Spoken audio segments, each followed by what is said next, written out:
بسم الله الرحمن الرحيم. الحاقة ما الحاقة وما أدراك ما الحاقة كذبت ثمود وعاد بالقارعة فأما ثمود فأهلكوا بالطاغية وأما عاد فأهلكوا بريح صرصر عاتية سخرها عليهم 7 ليال و8 أيام حسوما فترى القوم فيها صرعى كأنهم أعجاز نخل خاوية فهل ترى لهم من باقية وجاء فرعون ومن قبله والمؤتفكات بالخاطئة فعصوا رسول ربهم فأخذهم أخذة رابية إنا لما طغى الماء حملناكم في الجارية لنجعلها لكم تذكرة وتعيها أذن واعية فإذا نفخ في الصور نفخة واحدة وحملت الأرض والجبال فدكتا دكة واحدة فيومئذ وقعت الواقعة وانشقت السماء فهي يومئذ واهية والملك على أرجائها ويحمل عرش ربك فوقهم يومئذ 8 يومئذ تعرضون لا تخفى منكم خافية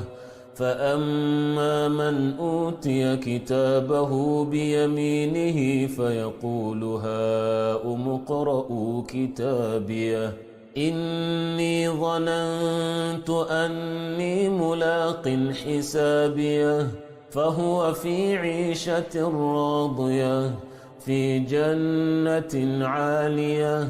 قطوفها دانية كلوا واشربوا هنيئا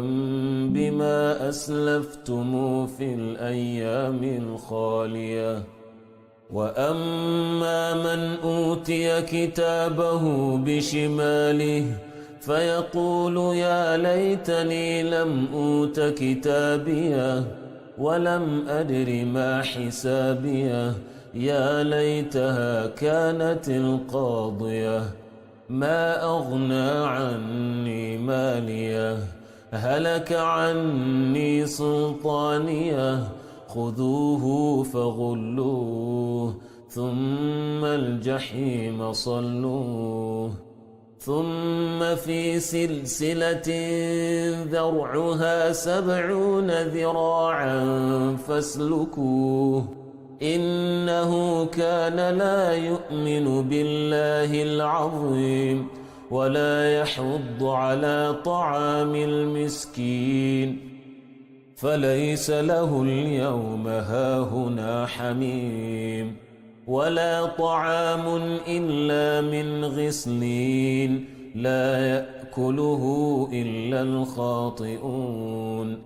فلا أقسم بما تبصرون وما لا تبصرون إنه لقول رسول كريم وما هو بقول شاعر قليلا ما يؤمنون ولا بقول كاهن قليلا ما يذكرون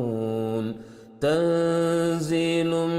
من رب العالمين ولو تقول علينا بعض الأقاويل لأخذنا منه باليمين ثم لقطعنا منه الوتين فما منكم من أحد عنه حاجزين وإنه لتذكرة للمتقين وإنا لنعلم أن منكم مكذبين وإنه لحسرة على الكافرين وإنه لحق اليقين فسبح باسم ربك العظيم.